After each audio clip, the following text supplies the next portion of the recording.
we thought we'd go behind the scenes with yourself as the stallion manager and assistant stud manager here at Kitchman Hills. So just tell me a little bit about your background, how you came to be in this role.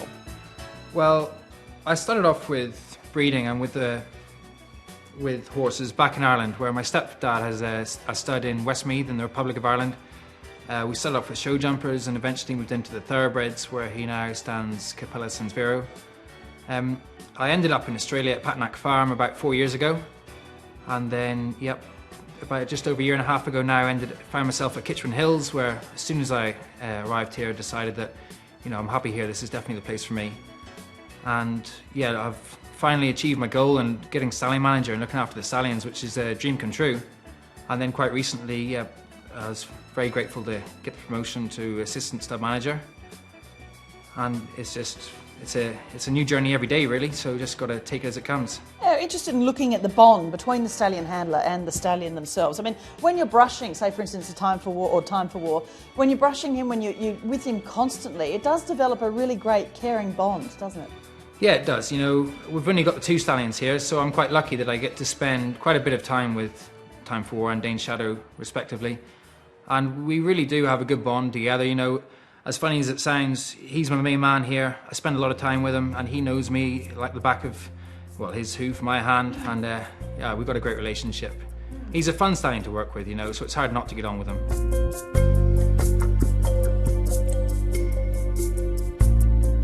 So Louis, just explain, when you are getting the stallion ready to come into the covering shed, the head collar, the chain is essential, isn't it? I mean, you need a point of control over a horse such as this, they're powerful beasts. Yeah, they are. I mean, I use the chain around his nose just so I've got a bit of control, but it's not through his mouth, so I'm not going to hurt him if I need to give him a bit of a yank. But he sees me coming in with my helmet on and my vest on, and he knows we mean business. He gets himself in the mood for it, he's got great libido. That's good to see too, but when you're coming into the covering shed, I mean, often, right at the moment there's not a mare here, so, they put on a performance because they know what their job is, and it's an interesting time for the handler to control that. Yeah. It's a measured control, isn't it? Definitely, and you're dead right. I mean, with Time for War, I'm lucky because we've got a mutual respect, he respects me as much as I respect him. He listens to me. I don't really need to get up him. If I do, it's just a little growl, and he responds really well. Once he sees me coming in with the gear on, he knows that we're coming in here for business anyway. Mm-hmm. And what do you feel as a stallion handler? What are you watching in him? Because they can move like lightning, can't they? They definitely can. And I mean, no matter how friendly your stallion is, I think once they get a bit aroused or sexually frustrated, they can turn like that. So I'm always watching him. I'm always keeping my eye on him, and he's always watching me. He listens to me very well, whether we're just going to walk up to the mare slowly or whether we're going to move up to the mound. He listens to me through my voice and through my body language. But I'm lucky, he's a very, very gentle stallion around his mares, so he's a pleasure to work with. You got to stay on your toes with him. You also deal with the other little stallions on the property, the little teaser stallions. Now tell us about, you actually can control them to the point of saying, right, now you've just got to hold back and you've just got to jump on, just to see if that mare is going to be receptive to the stallion. Yeah, he's my main man, the teaser.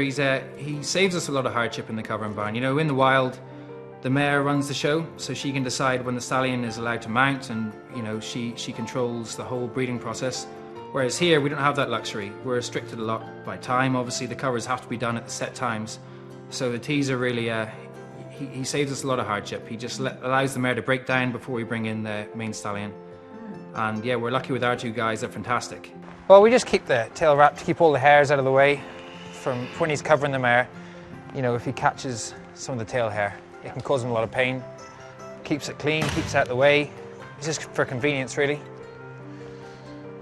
I mean, in the wild, they cover without a tail bandage, but we've got a higher pregnancy rate than they do, so. And the boots on the mare too. I mean, they're not there. It's not like she's hobbled or anything. They're actually there to really protect the stallion, because the mare, they can kick out, or it's obviously a safety issue first. Yeah, definitely. If you want to get the hobbles out and start sidelining and stuff, you're just asking for trouble. Especially once you get some mares down there that are worth a bit of money. The kicking boots are all about just protecting your stallion, really. That's all we're trying to do down there, is keep it as safe as possible. And I'm lucky because I've got a great team here, and I always have had a great team here, of people on the mare and people, controlling the teasers, and the whole thing just works really well at the minute. I mean, the majority of the time I've got Mick down there giving me a hand, so I'm in safe hands. You know, the mares, they're in control. It's especially for the maidens that are fresh off the track. You know, they arrive here, it's a completely new game for them. It's an entirely new system. And when they end up down at the serving barn, a lot of the time they react out of fear more than anything else. So that's why having a really good teaser like we've got, an enthusiastic teaser, just allows them to, we spend a bit of time and just let them, you know, respond to him and just chill out down there before we bring her into the barn. And yeah, we like to take things back to nature as much as we can here, you know, without going into natural horsemanship too much. We just take our time, bring it back to basics. I'm always under the impression that if you treat them like a horse, they'll behave like a horse. Great to see Dane Shadow. You know, explain the process when the stallion does then come in after the teaser's been in. Just explain, because often, you know, when they lift the top lip up and, you know, it's hormonal, isn't it? A lot of people think they're smiling. They're actually scenting the mare, and they you know, it's all part of the process. Yeah, definitely. Dane Shadow's lucky. He's got himself in a great position there in the stallion barn, so he can see the mares coming in past him, and he kind of half teases himself before they get into the barn. He's 15 years of age and he's in the prime of his serving career at the minute. He's flying, and he's very chilled out. We're very lucky with him. You know, he's set in his ways and he knows what he's doing there. So I'm pretty much just a bystander and just help him as much as I can. The odd word of encouragement if I can, and he's very good with his mare. He's very gentle.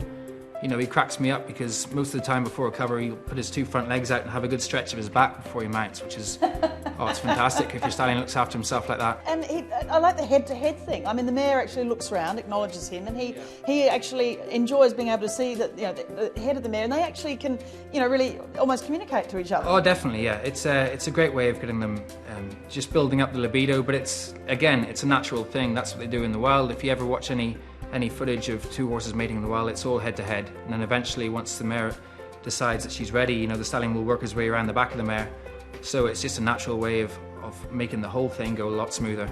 And I guess, you know, looking forward with the job that you do, you know, the ultimate reward is, of course, these healthy foals and a great conception rate, great fertility rate for the stallions, a great conception rate for the mares. Yeah, well, I'm lucky they're very, very fertile stallions. Last year, time for horse fertility was through the roof. I think it was between 80 and 90%. And yeah, I'm lucky because I'm in charge of the dry mares here as well. So it's it really makes my day when we're halfway through a big vetting session and I'm just clocking up pregnancy scans with our stallions as we go on.